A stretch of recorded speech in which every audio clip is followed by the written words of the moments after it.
আসসালামু আলাইকুম। সবার আগে বাছাই করা 10টি আন্তর্জাতিক খবর জানিয়ে দেব।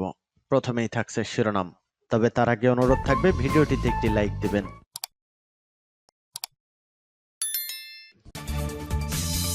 দখলদার ইসরায়েলি বাহিনী এবং ফিলিস্তিন পুরোদমে যুদ্ধ চলছে। জানিয়ে দেব হাতে থাকা সর্বশেষ আপডেট আন্তর্জাতিক সংবাদ। প্রথমেই সংবাদ শিরোনাম। হামাসের হুমকির পর জিম্মি চুক্তির দাবি নেতানিয়াহুর ক্ষমা প্রার্থনা। এদিকে ইউক্রেনকে দ্রুত প্যাট্রিয়ট দেবে রোমানিয়া।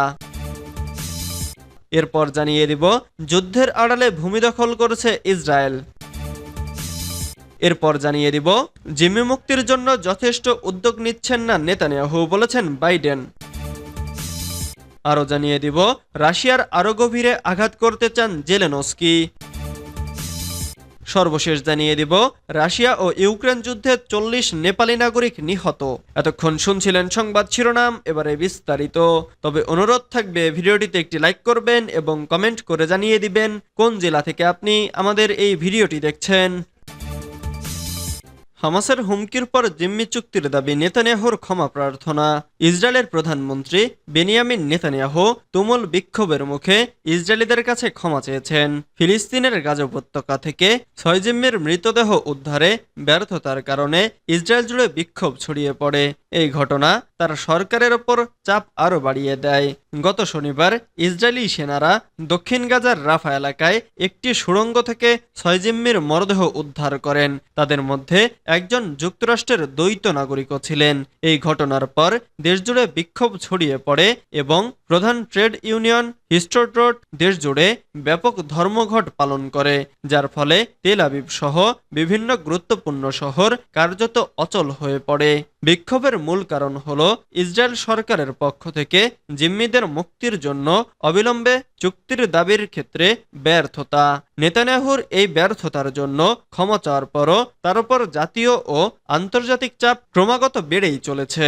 মার্কিন প্রেসিডেন্ট জো বাইডেন দ্রুত যুদ্ধবিরতি কার্যকর করে জিম্মি মুক্তির বিষয়ে বৈঠক ডেকেছেন এবং ইসরায়েলের কাছে কিছু অস্ত্র বিক্রি স্থগিত করেছে যুক্তরাজ্য। ইউক্রেনকে দ্রুত প্যাট্রিয়ট দেবে রোমানিয়া। রাশিয়ার বিরুদ্ধে যুদ্ধ প্রতিরোধ গড়ে তুলতে ইউক্রেনকে একটি প্যাট্রিয়ট ক্ষেপণাস্ত্র প্রতিরক্ষা ব্যবস্থা অনুদান হিসেবে দিতে খসড়া আইন অনুমোদন করেছে রোমানিয়ার জোট সরকার। সোমবার এই খসড়া আইনের অনুমোদন দিয়েছে দেশটি। এখন তা চূড়ান্ত ভোটের জন্য দেশের পার্লামেন্টে পাঠানো হবে। সোমবার মন্ত্রিপরিষদের বৈঠক শেষে এক সংবাদ সম্মেলনে সরকারের মুখপাত্র মিহাই কান্টস্টান্টিন বলেছেন, ইউক্রেনে প্যাট্রিয়ট ক্ষেপণাস্ত্র প্রতিরক্ষা ব্যবস্থা অনুদানের বিলটি দ্রুত সংসদে পাঠানো হবে। তিনি আরও বলেন, সংসদের অনুমোদনের পর প্যাট্রিয়ট ক্ষেপণাস্ত্র প্রতিরক্ষা ব্যবস্থা দ্রুত ইউক্রেনে পাঠানো হবে। 2004 সাল থেকে পশ্চিমা সামরিক জোট ন্যাটোর সদস্য রোমানিয়া। দেশটির সঙ্গে ইউক্রেনের 650 কিলোমিটার সীমান্ত রয়েছে।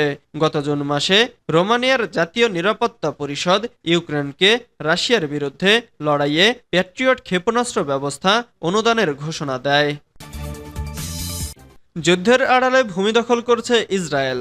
ইউনেস্কোর বিশ্ব ঐতিহ্যবাহী স্থানগুলোর মধ্যে একটি হল ফিলিস্তিনের বাত্তির। সেখানকার জলপাই বাগান এবং আঙুর ক্ষেতের জন্য পরিচিত এই গ্রাম। এখানে প্রাকৃতিক ঝর্ণার জল ব্যবহার করা হয় সেচের কাজে। কয়েক শতাব্দী ধরে এভাবেই জীবন বয়ে চলেছে সেখানে। প্রাকৃতির কোল ঘেঁষা এই গ্রামই অধিকৃত ওয়েস্ট ব্যাংক বা পশ্চিম তীরে ইহুদি বসতি স্থাপনের সর্বশেষ ফ্ল্যাশ পয়েন্টে পরিণত হয়েছে। ইসরায়েল এখানে একটা নতুন ইহুদি বসতি স্থাপন বা সেটেলমেন্টের অনুমোদন দিয়েছে। এই নতুন বসতির জন্য কেড়ে নেওয়া হয়েছে বহু মানুষের ব্যক্তিগত মালিকানাধীন জমি। শুধু তাই নয়, অনুমোদন ছাড়াই নতুন ইসরায়েলি ফাঁড়িও স্থাপন করা হয়েছে।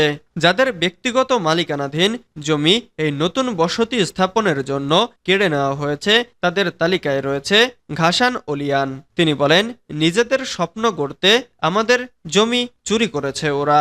ইউনেস্কো জানিয়েছে, বাত্তিরকে ঘিরে বসতি স্থাপনকারীদের পরিকল্পনা নিয়ে তারা উদ্বিগ্ন। তবে এই গ্রামে এটা কোনো বিচ্ছিন্ন ঘটনা নয়। জিম্মি মুক্তির জন্য যথেষ্ট উদ্যোগ নিচ্ছেন না নেতানিয়াহু, বলেছেন বাইডেন।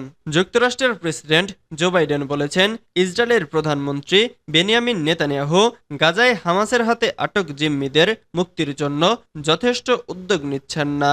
সোমবার 2 সেপ্টেম্বর বাইডেন জানান, যুক্তরাষ্ট্র শিগগিরই একটি চূড়ান্ত সিদ্ধান্ত প্রস্তাব নিয়ে জিম্মি মুক্তি ও যুদ্ধবিরতি নিয়ে আলোচনাকারী মধ্যস্থতাকারীদের সামনে হাজির হবে।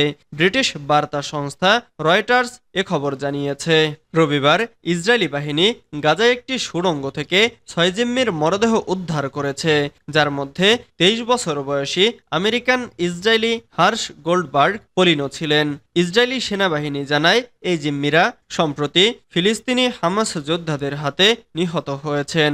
বাইডেনের গাজা যুদ্ধবিরতি কৌশল নিয়ে সমালোচনা শুরু হয়েছে এবং নেতানিয়াহুর ওপর বাকি জিম্মিদের বাড়ি ফিরিয়ে আনার জন্য চাপ বাড়ছে। বাইডেনকে জিজ্ঞাসা করা হয়েছিল তিনি মনে করেন কিনা যে নেতানিয়াহু জিম্মি মুক্তির জন্য যথেষ্ট কাজ করছেন। উত্তরে বাইডেন বলেন না। তিনি এই মন্তব্যের ব্যাখ্যা না দিলেও ইসরায়েলি শীর্ষ কর্মকর্তাদের কাছ থেকে এর কঠোর প্রতিক্রিয়া আসে। রাশিয়ার আরও গভীরে আঘাত করতে চান জেলেনস্কি।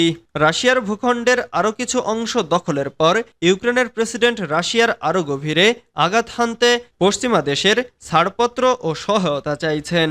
নেদারল্যান্ডসের প্রধানমন্ত্রীর সঙ্গে আলোচনায় এই আহ্বান জানান ভলোদিমির জেলেনস্কি। রাশিয়ার ভূখণ্ডে হামলা চালিয়ে ইউক্রেন নিজস্ব অধিকৃত এলাকায় রুশ সৈন্যদের চাপে ফেলার যে আশা করেছিলেন, এখনও পর্যন্ত সেই সুফল পাওয়া যায়নি। বরং রাশিয়া ইউক্রেনের ভূখণ্ডের আরও অংশ দখল করার ক্ষেত্রে কিছুটা অগ্রসর হয়েছে। ইউক্রেনের প্রেসিডেন্ট সাফল্যের অভাবের জন্য পশ্চিমা অস্ত্রশস্ত্র প্রয়োগের ক্ষেত্রে বাধা নিষেধকে আংশিকভাবে দায়ী করেছেন। সোমবার জেলেনস্কি বলেন, রাশিয়ার গভীরে আঘাত হানার ক্ষেত্রে সেই বাধা আরও শিথিল করা হবে বলে আশা করছেন তিনি। জেলেনস্কি মার্কিন যুক্তরাষ্ট্র, ব্রিটেন, ফ্রান্স ও জার্মানি থেকে আরও দূরপাল্লার অস্ত্র পাওয়ার আশা প্রকাশ করেন। নেদারল্যান্ডসের প্রধানমন্ত্রী ডি স্কোফের সঙ্গে ইউক্রেনের দক্ষিণ পূর্ব জাপোরিজিয়া শহরে সাক্ষাতের পর জেলেনস্কি বলেন, জেলেনস্কি বলেন, আজকের দিনে শুধু এমন অনুমতি যথেষ্ট নয়, সহযোগী দেশগুলোকে সেই সঙ্গে এমন দূরপাল্লার অস্ত্র সরবরাহ করতে হবে। নিয়ন্ত্রণ রেখার এত কাছে কোনো পশ্চিমা সরকার প্রধানের সফর বিরল ঘটনা। রাশিয়া ও ইউক্রেন যুদ্ধে 40 নেপালি নাগরিক নিহত। রাশিয়া ও ইউক্রেন যুদ্ধে এখন পর্যন্ত অন্তত 40 জন নেপালের নাগরিক নিহত হয়েছেন। এই সংখ্যা আরও বেশি হওয়ার আশঙ্কা রয়েছে। নেপালের পররাষ্ট্র মন্ত্রণালয়ের বরাতে জাতীয় দৈনিক কাঠমান্ডু পোস্ট এ তথ্য জানিয়েছে। মস্কোতে অবস্থিত নেপালের দূতাবাস জানিয়েছে, ডিএনএ টেস্টের মাধ্যমে 40 জন নেপালের মৃত্যু নিশ্চিত হওয়া গেছে। তবে ডিএনএ পরীক্ষার কাজ এখনও চলমান। ধারণা করা হচ্ছে যুদ্ধে নিহত নেপালিদের সংখ্যা 50 ছাড়িয়ে যেতে পারে। এই নিহত নেপালিরা সবাই রুশ সেনাবাহিনীতে কর্মরত ছিলেন। যদিও তাদের জাতীয়তা শনাক্ত করা গেছে, কিন্তু এখনও তাদের নাম পরিচয় এবং কোন অঞ্চলের বাসিন্দা ছিলেন তা নির্ধারণ করা সম্ভব হয়নি। 2022 সালের 24 ফেব্রুয়ারি রাশিয়া ইউক্রেনে সামরিক অভিযান শুরু করার পর বিভিন্ন ভিসার মাধ্যমে প্রায় 200 নেপালি নাগরিক রাশিয়ায় গিয়ে রুশ সেনাবাহিনীতে যোগদান করেন।